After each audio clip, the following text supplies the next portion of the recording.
Boa noite, pessoal. Boa tarde, boa noite, né? Tudo bem com vocês? Vamos esperar as pessoas chegarem. Boa noite.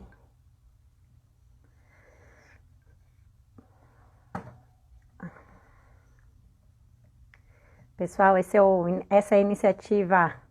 Oi, Lê! Tudo bom?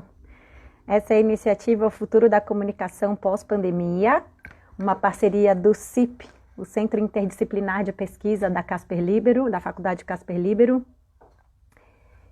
e em parceria com o núcleo editorial da faculdade, as revistas Esquinas e revista Casper. A nossa conversa de hoje é com o professor Tiago da Mota e Silva. Professor Tiago, olha aqui, já me chamou para entrar. Eu vou aceitar o Tiago, se ele está chegando.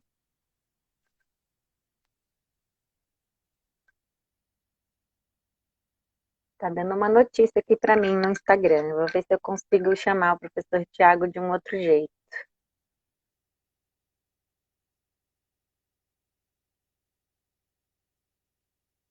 Tiago, tô te chamando. Vamos ver se a gente consegue. Aê! Olá, Boa noite, professor Tiago. e aí, me Tudo ouve? bem? Tô te Tô ouvindo me bem. Vamos ouvindo ver se o bem? pessoal.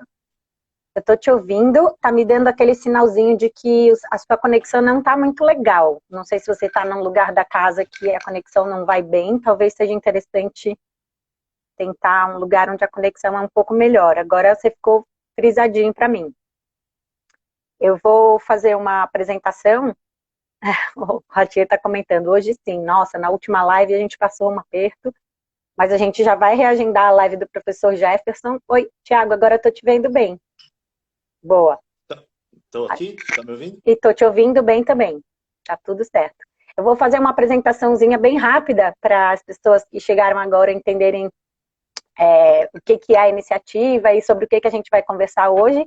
E aí a gente Show. já começa a nossa conversa, tá, Tiago? Obrigada por você estar aqui com a gente hoje. Eu Tiago, que que é agradeço. pesquisador do CIP nesse ciclo 2020, né, Tiago? Hoje a gente vai falar sobre o que vem depois do fim do mundo e o que isso tem a ver com a comunicação. O professor Tiago é doutorando e mestre em comunicação e semiótica, e além de professor da Faculdade Casper Libero, ele foi fundador da AUPA, ou AUPA, Alpa, AUPA, Alpa. da É passo AUPA, para um portal avante. dedicado, boa, AUPA, portal dedicado a negócios e empreendimentos sociais, e ele pesquisa formas de economia sustentável e ecologia da comunicação, inclusive esse é o tema da pesquisa do professor Tiago no CIP esse ano. É, então, como eu dizia, essas lives são uma parceria do CIP com o núcleo editorial da Casper. Quem está aqui porque segue o professor Tiago pode seguir o perfil de Esquinas para ficar sabendo das próximas lives. No finalzinho da nossa live, eu falo do calendário de próximas que a gente tem. Tiago, a gente tem uma conversa de 45 minutos até uma hora, depende um pouco da interação que vai rolando aqui nos comentários, as pessoas podem sempre fazer perguntas. Então, primeiro eu queria te agradecer de novo e te perguntar, né, o título da nossa live hoje é bem misterioso, né? O que vem depois do fim do mundo? Queria que você contasse um pouco sobre o que a gente vai falar e como nos bastidores você me contou que, boa noite, professor Heitor, como você me falou que você queria dedicar essa live para o Flusser, queria também que você me contasse um pouco por que isso, né? E quem foi ele, um pouco da obra dele, para a gente começar a aquecer. Obrigada, Thiago. Eu que agradeço, Michele, e agradeço a você, agradeço ao convite, agradeço a todos que estão nos ouvindo. Peço que vocês tenham aí ouvidos generosos para o que eu vou falar, e especialmente se eu começar a falar besteira. Bom, o tema do fim do mundo é, obviamente, um tema muito intrigante. E eu deixei esse título misterioso um pouco propositalmente, né?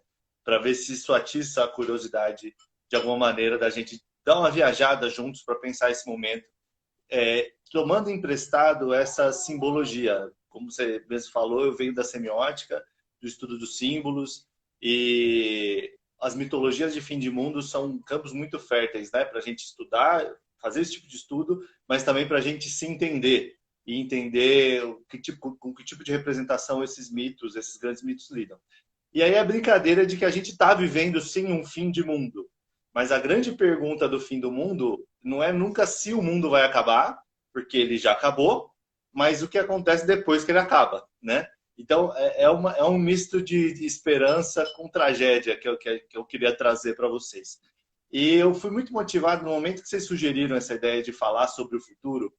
Me veio logo de cara esse pensador chamado Wilhelm Flusser, que foi um pensador tcheco, mas que aos 18 anos de idade fugiu da Tchecoslováquia, correndo do nazismo na Europa, ele mesmo judeu, e chegou aqui no Brasil aos 18 anos de idade.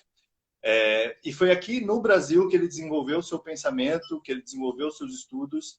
Grande parte dos escritos dele está em português, e ele saiu do nazismo na Europa, chegou aqui no Brasil, viu o golpe militar, viveu a ditadura militar aqui no Brasil, e na década de 70 ele volta para a Europa. E quando ele volta para a Europa, ele começa a escrever em alemão, principalmente, ele alcança um grande renome internacional.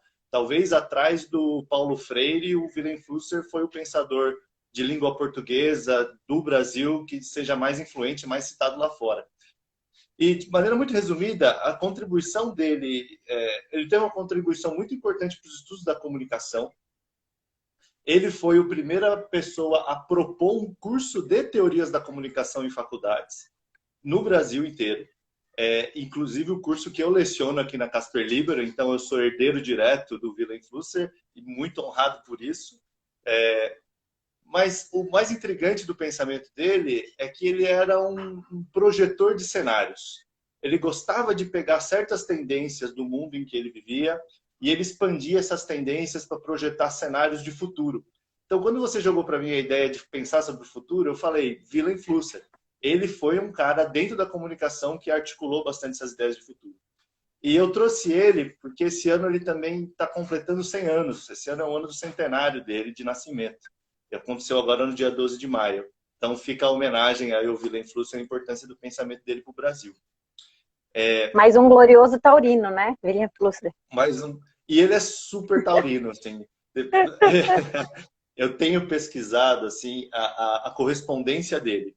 Então, aqui em São Paulo tem um arquivo onde estão guardadas as cartas que ele trocava com os amigos, e ele trocava muitas cartas. E eu, junto com alguns colegas, Diogo, Luísa, enfim, se eu citar todo mundo, eu vou cometer alguma injustiça de faltar alguém. Mas a gente tem se dedicado em olhar essa correspondência para entender o pensamento do Wilhelm Flusser e de um jeito diferente, de um jeito mais pessoal. E uma das coisas que eu aprendi é que ele é bem taurino. Mas isso a gente pode ficar para uma outra para um outro momento. Outra coisa Ô, Thiago, fala. Não, e é nas cartas que ele trocava que a gente entendia muito bem como que ele via o período em que ele viveu, década de 70 principalmente, e como ele entendia a época dele como uma espécie de fim de mundo. Porque a década de 70 foi um período de grande crise, especialmente motivadas pela crise do petróleo de 1973 e pelo escândalo de Watergate nos Estados Unidos, entre 1972 e 1974.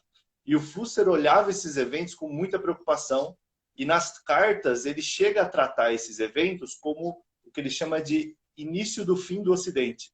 Então ele já percebeu nos anos 70 essa sensação que a gente tem hoje de que o mundo jaz no maligno.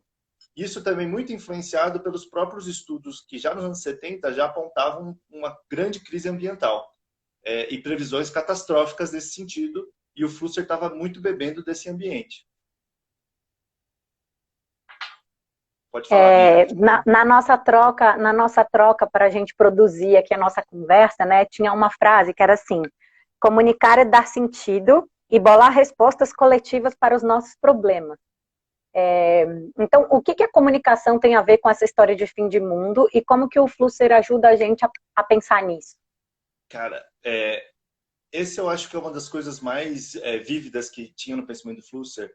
E geralmente a gente vai estudar esses autores, parece que é uma coisa de cabeçudos, né? De pessoas fumando charutos e falando sobre coisas abstratas. Quando o Wilhelm Flusser traz para nós para pensar, e assim como tantos outros, né? Falam da gente, na verdade. pensar comunicação, e isso eu defendo com unhas e dentes, Michele, é pensar sobre a gente. É pensar sobre as nossas vidas e que jeito que a gente dá para viver com as coisas que a gente tem à nossa disposição. E como a gente bem sabe, as condições são bastante adversas. O Flusser, por exemplo, quando ele escreveu sobre a década de 70, ele falava com grande preocupação sobre a crise do petróleo. Ele suspeitava que a crise do petróleo poderia gerar uma grande derrocada do Ocidente e do modo de viver ocidental. Não que esse modo de viver seja perfeito, porque ele também denunciava o problema do capitalismo de consumo excessivo e etc. e tal, mas ele tinha medo de que uma ruptura nesse modo de vida também pudesse significar uma desvalorização da ciência, por exemplo. E isso nos parece absurdamente atual agora no período de pandemia. Absurdamente. E num trecho de uma das cartas que ele trocou com um amigo dele chamado José Bueno, ele estava justamente falando sobre a crise do petróleo e ele estava tentando convencer o amigo dele de que isso era big deal, que isso era importante. E ele usou um termo que eu acho que é muito importante, que ele fala, olha, o projeto dessa tecnologia, o projeto do petróleo, o projeto de tudo isso que nós vivemos, é um projeto cósmico. Aí pronto, né? Parece qual que é o nome dele? Parece coisa de astrólogo, né? O Bidu. Não, coisa mística. Místico, né? Não. O que ele quer dizer projeto cósmico? Flusser Quiroga. Exatamente. Tipo, o que ele está querendo dizer do projeto cósmico, na verdade, é de que cosmo aqui significa a nossa concepção do espaço e do tempo. A gente olha para o nosso redor e a gente vê o quê? A gente entende aquilo que está ao nosso redor a partir de que filtros, a partir de que olhares, a partir de que ideologias, né? Todas essas. E aí, quando ele fala que o petróleo é um projeto cósmico, é porque ele não é só um combustível. O petróleo é um jeito de viver. E se a gente absorve mais a obra do Flusser, em outros momentos ele vai escrever que a comunicação, o que ele chama de comunicação, não é somente os aparatos técnicos que nós usamos para nos conectar ou para enviar mensagens. E comunicação é justamente uma rede de sentidos que nós construímos ao nosso redor, uns com os outros, para poder interpretar essa realidade juntos, para poder dar sentido para ela. E o Flusser, nesse ponto, ele é meio existencialista, na verdade, bastante existencialista. Porque ele vai falar que a grande drama da vida humana é a morte, a consciência da morte. E que a gente precisa colocar sobre essa consciência da morte um véu de coisas que nos interprete essa realidade dura. E esse véu de coisas, segundo ele, se dá por meio de processos de comunicação, de artifícios de comunicação. Quando a gente decide se juntar e criar coisas, né? Eu acho que, para mim, nas minhas aulas, na maneira como eu trabalho o tema da comunicação é sobretudo isso. São as nossas estratégias para viver juntos, certo? O resto a gente vai colocando camadas em cima disso. E, especialmente nesse tempo de pandemia, uma das principais perguntas que eu tenho é como que nós tornamos esse momento suportável, já que a gente não está podendo viver junto, né? E a gente já tem descobertas maravilhosas que, por exemplo, o celular não é o suficiente para viver junto. De modo que no Dia das Mães todo mundo foi fazer churrasco com a mãe. Furou o isolamento todo mundo. Mas não é porque essas pessoas são escrotas. Às vezes sim. Mas porque o Zoom não dá conta desse tamanho de criação de sentido e de vinculação. Se vocês ouvirem um grito ao fundo, é o meu bebê manifestando o interesse pela nossa conversa. Participação especial. Pessoal, aqui nos comentários, o professor Eugênio, tudo bem, professor? Um beijo. Tá dizendo que o som tá chegando para ele com interrupções. Se tiver assim para mais alguém, vocês avisam, tá? Para mim aqui tá bem legal e depois outras, a Neide e a Pri, comentaram que o som tá bom para elas. Se tiver ruim, avisa que a gente tenta melhorar aqui. Vocês podem fazer perguntas para o professor Tiago aí nos comentários. Eu vou tentar mediar o possível aqui do lugar onde eu tô. A gente vai conversando e vocês podem ir fazendo questões para o professor Tiago, tá bom? Tiago, você estava me falando então que a comunicação é essa coisa da rede de sentidos para interpretar a realidade, segundo o Flusser, né? E que a comunicação também é esse jeito que a gente encontra para se relacionar. A gente está vivendo um momento em que esses jeitos de se relacionar, é isso que você falou, estão mostrando tanto os seus potenciais, digamos assim, humanizantes, né? Porque a gente também começa a perceber que tem sim pontes e vínculos possíveis, né, para além da presença, mas que a presença também tem esse seu lugar super essencial. A professora Heloísa está dizendo que logou do PC e ficou melhor o som. Então é uma dica para quem está escutando a gente ruim.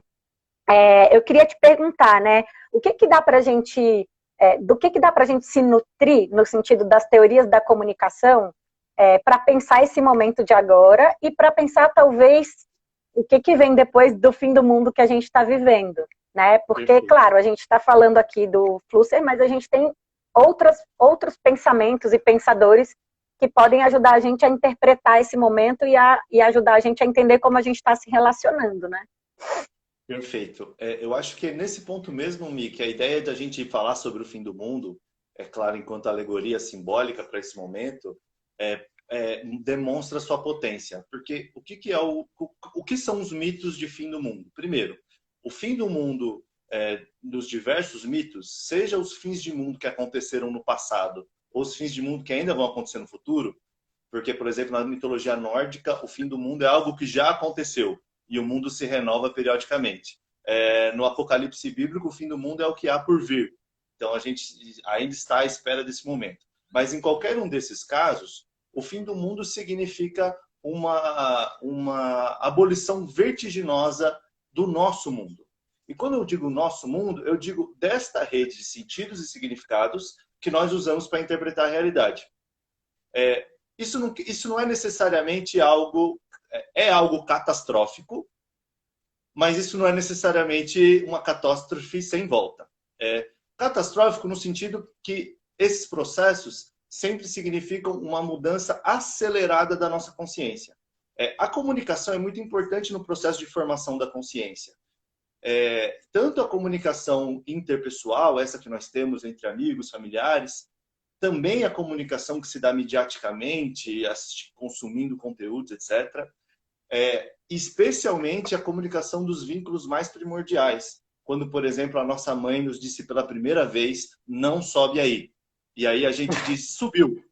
E ao subir, a gente caiu. E ao cair, a gente se machucou.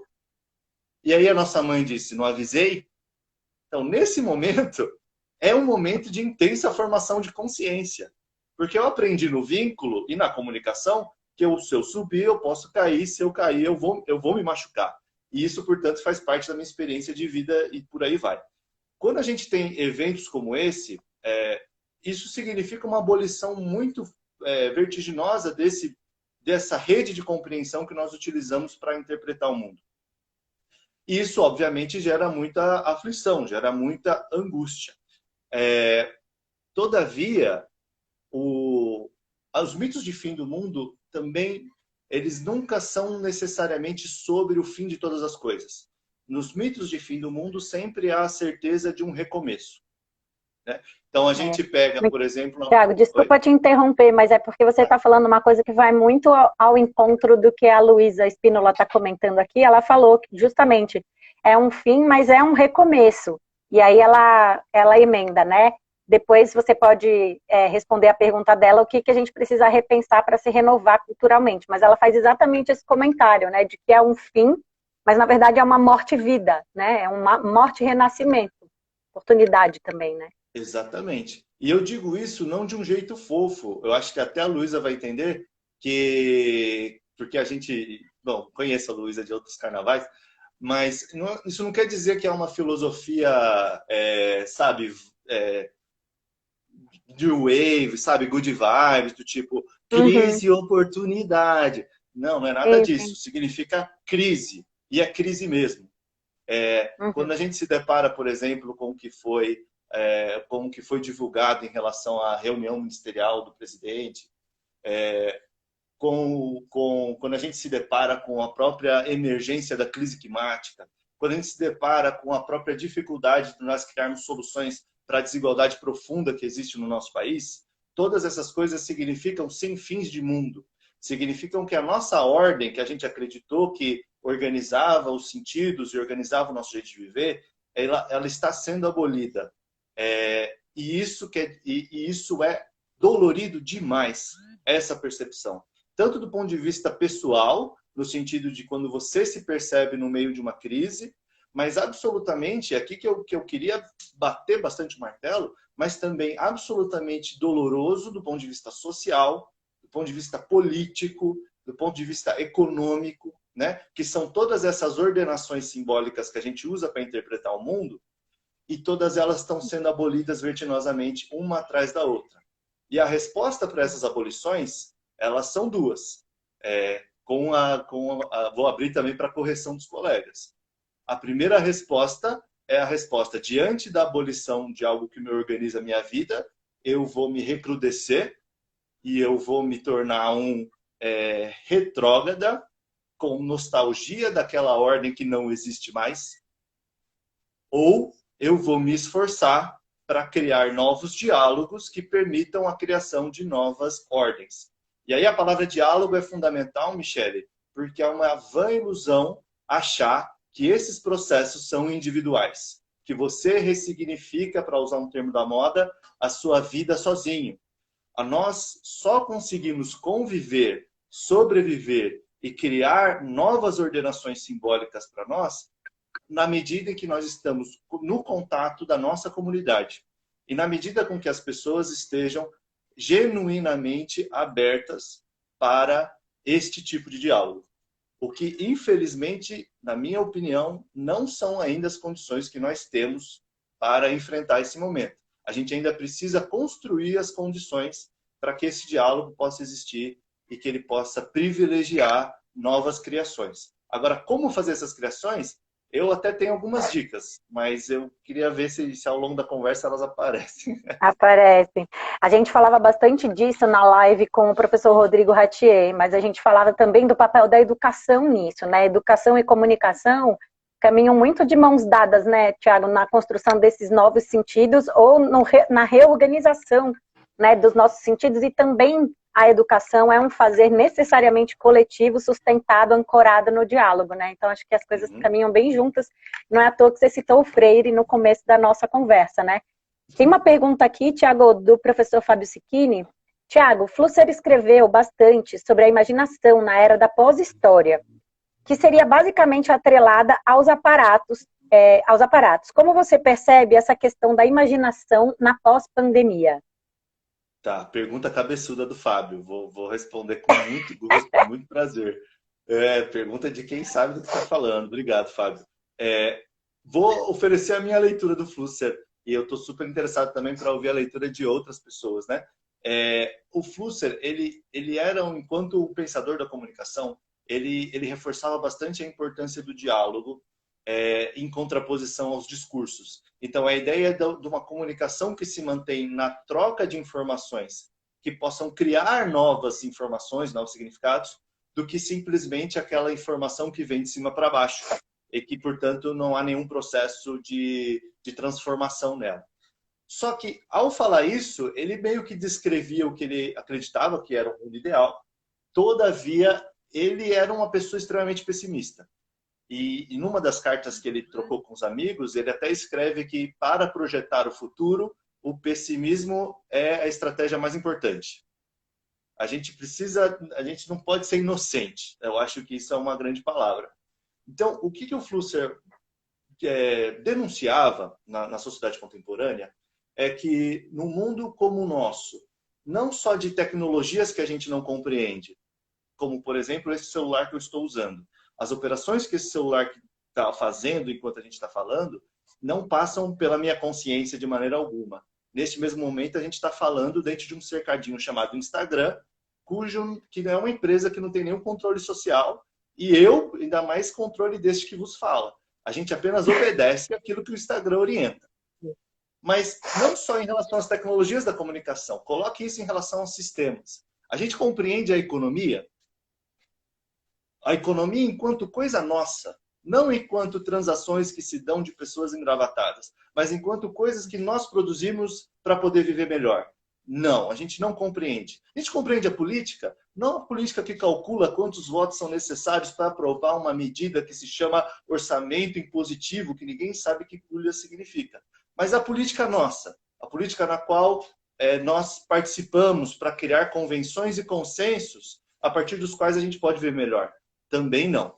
Então, o Flusser, ele vai denunciar que o mundo contemporâneo, ele não é mais um mundo ele não é um mundo que privilegia o diálogo, porque ele é um mundo muito prescritivo. Prescritivo no sentido de que ele é repleto de orientações ou de mandamentos aos quais nós sequer compreendemos. E a gente simplesmente segue a vida, segue a boiada, né? E age dentro desses ambientes sem pensar nesses ambientes e, sobretudo, sem dialogar sobre esses ambientes. E aí o Flusser vai ser batata aí. Ele vai falar que nesse ambiente a comunicação é simplesmente impossível. Então, isso responde um pouco o que o Fábio coloca sobre qual que é o papel. O Fábio cita pós-história, que seria esse período... O tema do fim da história aparece em vários pensadores, etc., mas para o Flusser significa justamente esse momento das prescrições, né? Então, quando o Fábio pergunta sobre como fica a imaginação, o Flusser é pessimista, ele vai falar que não fica, né? Que para a gente poder pensar este mundo, a gente agora precisa ter acesso aos princípios desse mundo, quiçá criar novos princípios para ele. E eu acho que isso é muito legal, Michele, porque eu vou jogar uma coisa aqui que eu com certeza estou jogando para continuar pensando. E eu quero aproveitar aí a qualidade da nossa audiência, de pessoas muito inteligentes, para ver se elas pensam comigo. De que nós, na comunicação, a gente está muito acostumado a pensar os aspectos políticos e econômicos da comunicação.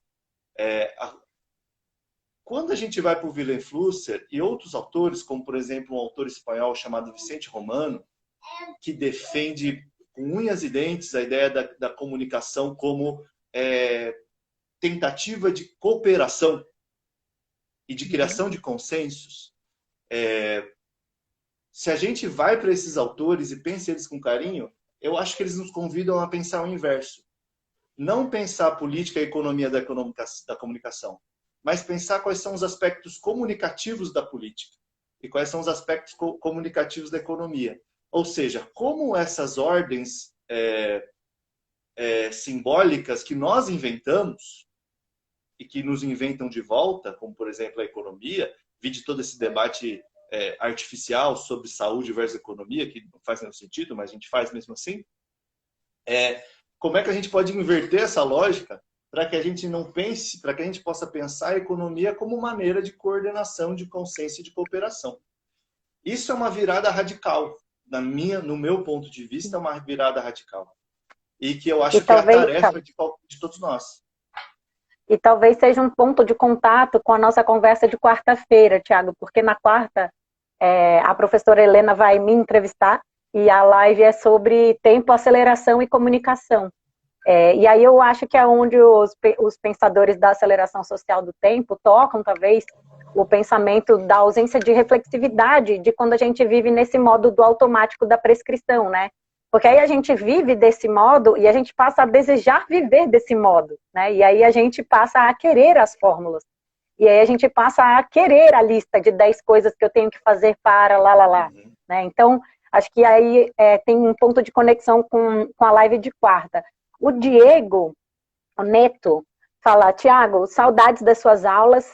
Como você interpreta o fato de o mito do fim do mundo ser presente em diversas culturas espalhadas por diversos períodos da história? Tá. O professor Rodrigo assinalou aqui a importância do coletivo, depois a gente tem outras pessoas assinando. Acho que, por enquanto, é essa pergunta que a gente tem, Tiago. Beleza. Primeiro, obrigado pela audiência. Também tenho saudades das aulas, você não sabe o quanto. Mas a gente está bem. Bom, sobre o mito do fim do mundo. Eu gosto de puxar... É claro que a gente não está entrando no detalhe de como cada cultura isso apareceu, mas para mim é um tema fascinante. Se a gente tem um livrinho do cara chamado Mircea Eliade, que se chama Mito e Linguagem. Acho que é isso. Esqueci. Posso estar confundindo com algum outro livro, mas enfim. no qual ele conta sobre esses mitos todos, vale a pena procurar. E o que é assinalado como elemento comum é que as histórias do fim do mundo não são sobre o fim de todas as coisas. As histórias do fim do mundo são sobre o fim do nosso mundo, da nossa comunidade, do nosso lugar. E, pessoal, no geral, as histórias do fim do mundo são histórias hiperdramáticas de rituais de renovação. Então, o fim do mundo é como se fosse uma história super intensa e muito mais dramática do que é uma festa de Ano Novo. Na festa do Ano Novo, a gente não tem esse ciclo da gente para, mesmo se você não acredita em nada, você bota lá a roupinha branca, né? O pessoal que usou roupinha branca agora nesse fim de ano deve estar decepcionadíssimo, porque não teve paz. Mas mesmo assim, a gente vai pôr roupa branca de novo no próximo ano, e a gente sempre tem aquele momento de parar no que foi, de pensar no que será, e é uma mistura de tristeza com alegria, porque, nossa, estou ficando velho, a morte está chegando mais perto, mas ao mesmo tempo, poxa, está vindo um outro período, tudo vai ser melhor. Então, isso não eu estou dando esse exemplo só para vocês perceberem que isso não é estranho na cultura, isso é absolutamente cotidiano. E dentro de ideologias extremamente seculares, também existe esse mesmo mecanismo de promessa de um amanhã melhor, como, por exemplo, é no comunismo. A ideia de que após a revolução... Então, de certo modo, a revolução é um fim de mundo. E quando a gente vive um momento como esse, de vertiginosa abolição das nossas ordens simbólicas, essa alegoria do fim do mundo se torna útil de novo, para a gente perceber o quão sofrido é este momento, mas também para a gente ter algum impulso de ser capaz de criar novos sentidos para este mundo que há de vir. Eu tenho alguns pitacos sobre como fazer isso, mas é só pitaco. O Tiago, a Neide perguntou assim, como não agredir na comunicação? Sentimos nesse momento grande tensão. Portanto, uma comunicação não violenta, como estabelecer? Acho que o que ela te pergunta se conecta com uma das perguntas que eu tinha para fazer para você também, que tem a ver com como que a gente constrói essa rede de sentidos e de interpretação da realidade juntos, sendo que a gente está vivendo sem contato presencial, né, e com as nossas relações praticamente exclusivamente mediadas pelas telas. Então, a gente está tendo que recobrar, assim, esse cuidado, né, Tiago, para não se, como disse a Neide, não se agredir. Mas eu acho essa pergunta, me instiga essa pergunta, porque eu gosto do termo, eu acho intrigante o termo comunicação não violenta, porque ele parte do pressuposto de que a comunicação é violenta. Ou pode ser violenta, né? Portanto, eu acho que esse termo, no mínimo, ele confunde mais do que ele afirma. Porque se a gente tem essa noção de que, e isso é pura ideologia, de que nós, seres humanos, vivemos num ambiente competitivo. Então, a gente compete na política, a gente compete na economia, e de alguma maneira a gente acha que isso é natural, porque isso tem a ver com a evolução, tem a ver com a seleção natural, toda aquela parafernália do darwinismo mal interpretado. Se a gente olha, até mesmo entre os nossos colegas primatas superiores, a cooperação é uma constante muito maior do que o conflito na comunicação entre primatas. E nós somos primatas. Primatas metidos a bestas, sim, mas primatas, né? E, portanto, eu acho que para a gente pensar numa comunicação que não seja violenta, ou simplesmente pensar numa comunicação, ponto, eu acho que a gente precisa retomar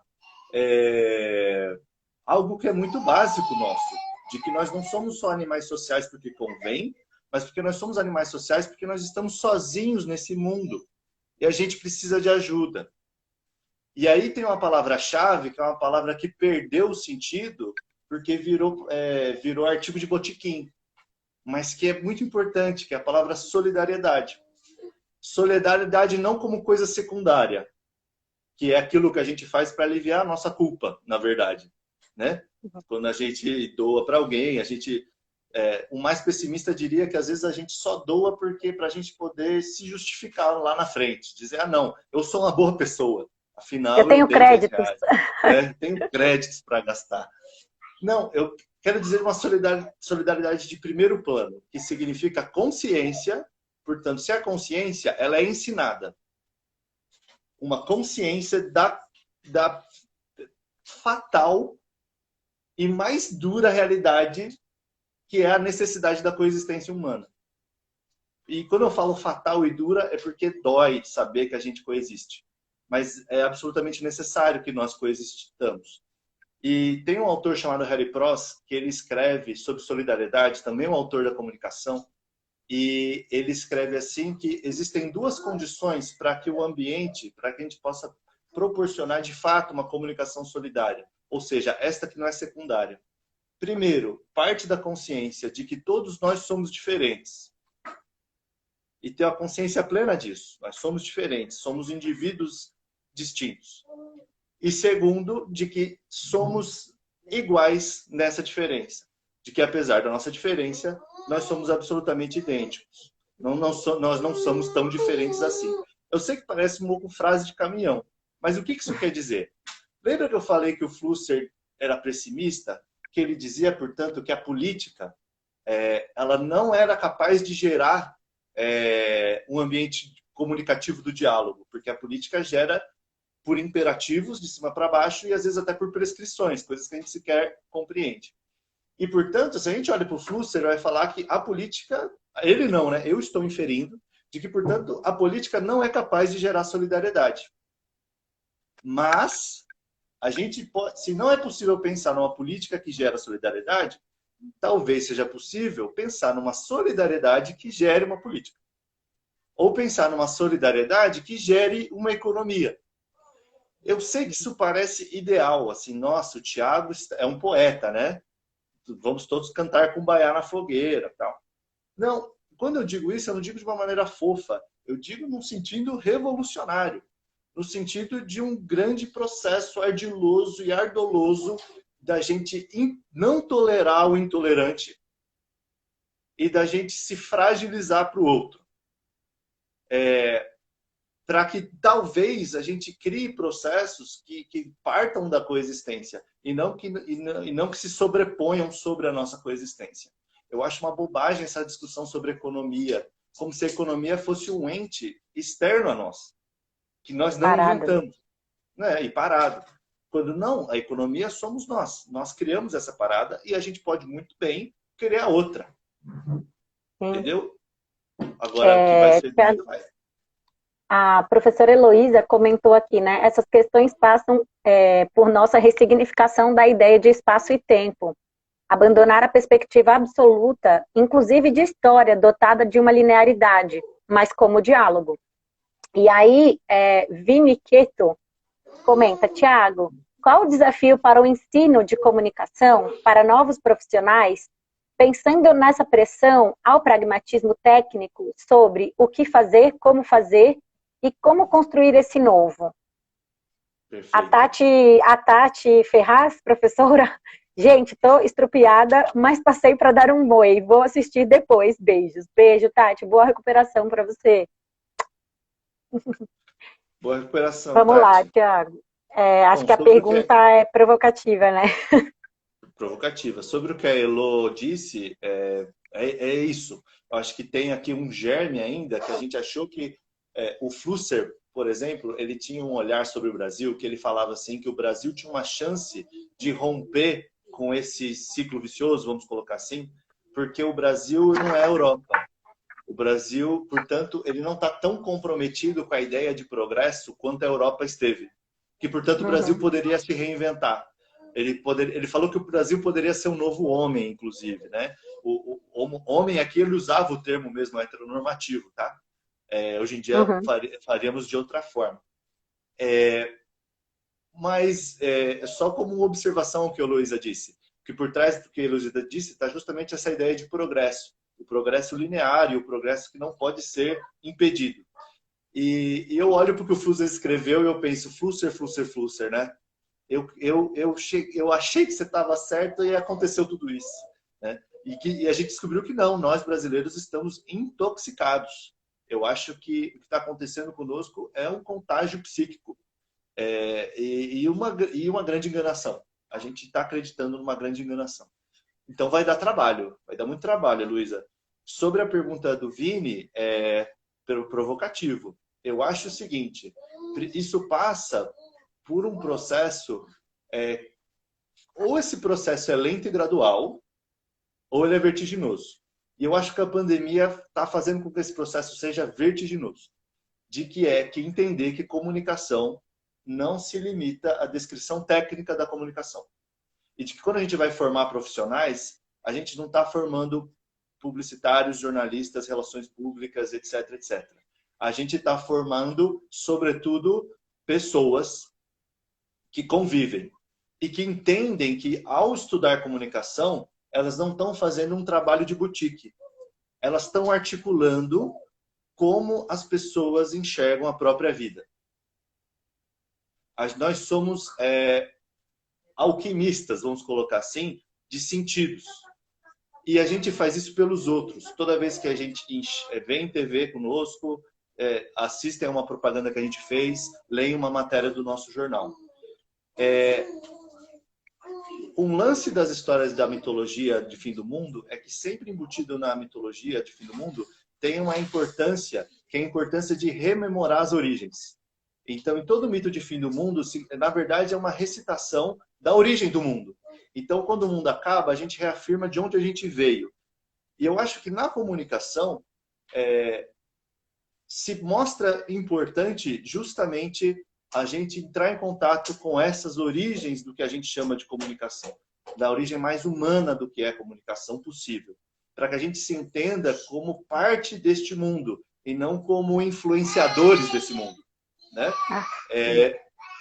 E eu sei que isso não parece muito futurista, mas na verdade porque para esses profissionais que vão ter que lidar com algoritmos, que vão ter que lidar com robôs, que vão ter que lidar com deepfakes, que vão ter que lidar com controle por reconhecimento facial, né? Esses profissionais, mais do que tudo, vão precisar desse tipo de preocupação de formação. E talvez, eu possa ser até mais radical, uma formação que supere até mesmo as disciplinas que a gente tem como regular da comunicação, publicidade, jornalismo, etc. Porque o mundo acabou, gente. Sabe? Desapega. O mundo acabou. Qual que é o novo mundo? Quais são? A gente pode inventar novas disciplinas para nós agora. E eu sou super a favor disso. O bebê bateu a cabeça aqui. Tiago, tenho trocado com algumas pessoas em relação a isso. Tá tudo bem aí? Ele tá falando que não. Não, o mundo acabou para ele agora. Não, o pai anuncia que o mundo acabou, gente. Aí realmente, né, bate uma crise. Tenho conversado sobre isso. Fala. Não, eu ia falar, deixa ele parar de chorar, eu mostro a carinha dele para vocês. Que alguns alunos pediram e eu super atendo a pedidos. Tem falado, né, Tiago, que a gente está vivendo realmente, assim, não no sentido que você falou, né, good vibes, de achar que o que a gente está vivendo é uma janela de oportunidade, o que a gente está vivendo é uma enorme tragédia que não tem nenhum lado bom. Mas em algum momento haverá um pós isso, né, assim, então a gente, como pensadores da realidade e dessas relações, a gente precisa, ter essa capacidade talvez de fazer alquimia aqui que você estava falando em relação a esses cenários também, né? Então, a gente está caminhando, a Bela e a Júlia estão falando com você, falando tadinho, pedindo para você mostrar o bebê. E talvez em relação a isso, e porque a gente caminha aqui para os nossos 15 minutos finais, você tem clareza de algum objeto de reflexão ou de algum objeto de pesquisa que emerge desse lugar onde a gente está, desse lugar que a gente está vivendo? Só para fazer um complemento, o Vini comentou que conversou com o Júlio Barbosa sobre isso e ele comentou muito sobre as soft skills dos profissionais de comunicação. Acho que ele está dialogando com a sua fala sobre a gente pensar uma formação de comunicação para além do manejo de ferramentas, né? Sim. Você acha que emergem...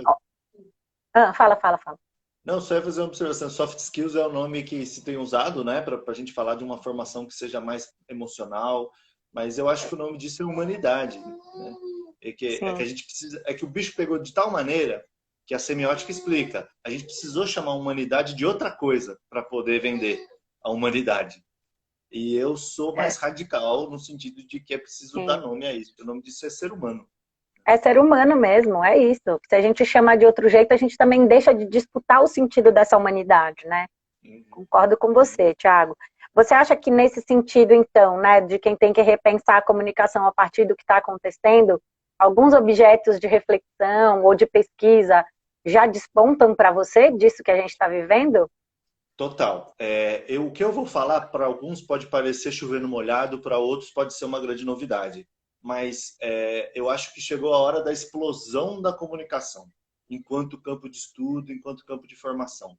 No sentido de que a gente vai precisar sair do nosso cercadinho, de falar sobre qual foi a capa da revista, para a gente entender que a nossa ciência ela tem uma contribuição valiosíssima para a política, para a economia, para o meio ambiente, a ecologia. Então, a ecologia que entra como um desses saberes primordiais que nós precisamos resgatar, de que é o exemplo máximo de coexistência, né? Nós e ambiente, como parte deste. Então, eu acho que os objetos da comunicação, por necessidade, ainda mais nesses períodos em que nós estamos percebendo que não há comunicação, ou pelo menos não essa comunicação que eu estou tentando descrever, a gente vai perceber que nós temos grandes contribuições para nessas áreas. E eu acho que as pesquisas daqui em diante, por necessidade, vão entrar nessas áreas. Então, eu mesmo, a minha pesquisa, ela não estou falando isso para me promover, obviamente, mas ela nasceu de um dia que eu estava andando no metrô, no trem. Eu moro em Mogi das Cruzes e dou aula aí na Casper, na Avenida Paulista. Isso quer dizer que eu levo 1h40 de trem para ir até a Casper. E é nesse período em que eu leio, que eu estudo, que eu faço um monte de coisa. E um belo dia eu estava na Estação Luz lotada e olhando ao redor, as pessoas se empurrando, uma senhora caindo na vala do trem, sabe? Porque aquele empurra danado. E aí eu olhei ao redor, eu estava pensando em fazer uma pesquisa que me agradava, sabe? Aquela coisa meio de apalpar o próprio ego, de falar do que gosta. E aí eu olhei ao redor e falei assim, não é possível que este é o único jeito de viver. E aí, a partir daí, eu comecei a pensar a comunicação um pouco mais voltado para isso que a gente está discutindo hoje.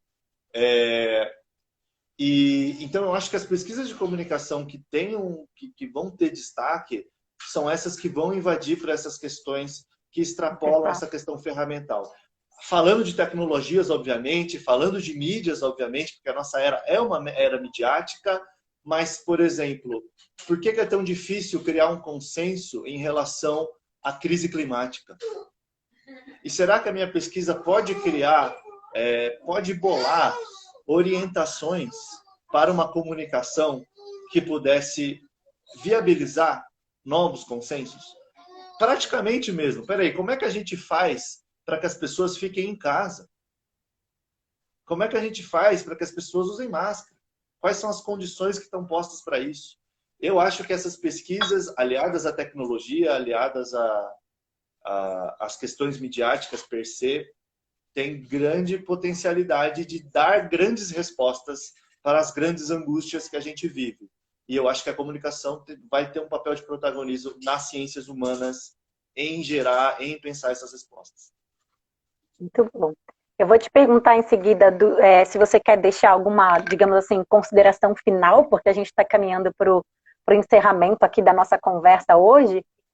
Mas antes eu queria lembrar quem está aqui, as pessoas que estão vendo a gente, que na quarta-feira, então, tem uma conversa da professora Helena Jacob comigo sobre tempo, aceleração e comunicação. Também é para conversar sobre a pesquisa que eu estou fazendo sobre comunicação, velocidade e aceleração social do tempo. Muitas questões que tocam a nossa conversa, tocam a conversa que eu tive com a própria Helena e com o professor Rodrigo Ratier aqui nas nossas lives. Eu estou vendo se tem Tem uma outra questão do Lucas aqui, Thiago, eu já te passo. E no dia 27, então, quarta, é essa conversa comigo. No dia 1º de junho, é uma conversa com a professora Cândida Almeida sobre arte e mídias sociais em tempos de Covid. E depois, a partir do dia 2, a gente começa um segundo ciclo de lives com outros professores e outros temas que eu vou anunciar aqui na quarta-feira. Então, agradecer o pessoal que acompanhou a gente e te contar que o Lucas, ele escreveu assim, ó, como podemos pensar a relação de imagem técnica no meio da pandemia, uma vez que presos em casa, cada vez mais estamos expostos a nos relacionar com o mundo externo por meio de telas e tecnologias. Acho que a gente falou um pouco disso, ele diz, nesse sentido, o que muda na educação por imagens nesse mundo? E essa é também uma conexão que dá para fazer com a live do professor Fábio Sicchini, que vai falar um pouco sobre imagem e como as lives nos veem nesse segundo ciclo que eu mencionei. Perfeito. Eu acho que tem tudo a ver Tiago, com então já vou deixar um agradecimento e já vou deixar você fazer a sua consideração final, tá? Tá, beleza. Respondendo ao Então, Lucas e se despedir. Vou responder, obviamente, da maneira que eu consigo, né? Porque é uma pergunta Sim. complexa, exige, obviamente, estudo, né? Mas isso tem muito a ver com a pergunta do Fábio, quando ele coloca o tema da imaginação. E eu acho que a obra do Flusser ajuda a gente a pensar sobre essa relação que nós temos com imagens. O Flusser vai chamar de imagem técnica essas imagens que a gente recebe por aparelhos, que são as imagens formadas por algoritmos, e por serem algoritmos, portanto, são prescritivas, a gente não compreende. A imagem técnica aparece como o outro, digamos assim, da imagem mágica, que são as imagens que a gente lida na cultura. As imagens dos cultos, dos rituais, das artes também, em grande medida. Aí eu relembro um pouco do Walter Benjamin, que também fazia essa distinção entre valor de culto e valor de exposição. Isso também estava lá no pensamento benjaminiano, de outra maneira. E eu acho que a questão que o Flusser traz para pensar a imagem técnica, e aí eu vou colocar para vocês de um jeito para tentar amarrar algumas coisas que a gente falou, mas obviamente tem muito lance para conversar, é que essa imagem técnica com a qual a gente tem contato, por ela ser prescritiva, ela não ela tem uma magia que ele vai chamar de magia de segundo tipo. E que, portanto, ela não necessariamente privilegia a formação da imaginação, que é a nossa capacidade de criar imagens. A gente está consumindo imagens da maneira que elas vêm, certo? É só para você pedir para uma criança, e isso qualquer um de vocês pode fazer, desenhar, por exemplo, um dragão num papel. E aí pede para a criança falar sobre aquele dragão, você vai falar que ela está falando de um dragão de um filme que ela viu, de um desenho. O que em si não tem nada de errado moralmente. Mas significa que para a gente mobilizar o nosso mundo interior, a gente está copiando os mundos exteriores, né? Então, a gente interpreta o mundo a partir daquilo que já nos está dado, mas tem grande dificuldade de reelaborar aquilo que nos foi dado. Imaginação e imagem, eu acho que educação para a imagem é uma educação, na verdade, para a imaginação. E imaginação é político, é uma coisa política. Porque se eu quero criar um novo mundo, isso depende da minha capacidade de imaginar um mundo novo, de poder elocubrar, de poder especular, de poder querer algo diferente. Eu, quanto professor, me dói muito quando eu estou em sala de aula conversando com os alunos e a gente percebe uma certa conformidade com o que está acontecendo, não porque está tudo bem, mas porque não consegue imaginar outra coisa que não seja isso. Eu acho que isso é o fim da política e isso é o fim da comunicação, né? Então, Lucas, uma educação por imagens na verdade, ao meu ver, uma educação para a imaginação, que consegue, não demoniza os aparelhos, mas que usa essas imagens técnicas para poder reelaborar elas e não apenas reproduzi-las, né? E eu acho que isso resume algumas das coisas que a gente falou. E por fim, eu só queria fazer uma observação etimológica de que o prefixo eco na palavra ecologia é o mesmo eco que vem do grego oikos, que significa lar, que também no português vai dar na palavra economia. E para mim, a etimologia já nos ensinou de que economia e ecologia são coisas absolutamente compatíveis, porque são coisas sobre nós, sobre a nossa vida, sobre o nosso lar. A gente não pode perder isso de vista. Nós não trabalhamos para os aparelhos, né? Não podemos ser funcionários dos aparelhos, como diria Fusser. É preciso a imaginação para romper com isso e para ter acesso a novos sentidos. Muito bom, Thiago. Maravilhosa a nossa conversa. Eu estou super feliz, super obrigada. A gente se vê então na quarta-feira, gente. Muito obrigada. Beijo, Thiago. Beijo no bebê. Você que nem o Miguel. Ah, o bebê. Amor, vem Até. cá. Mostra o bebê. Bem, eu esqueci do bebê. O Instagram vai derrubar a gente e você não mostrou o bebê.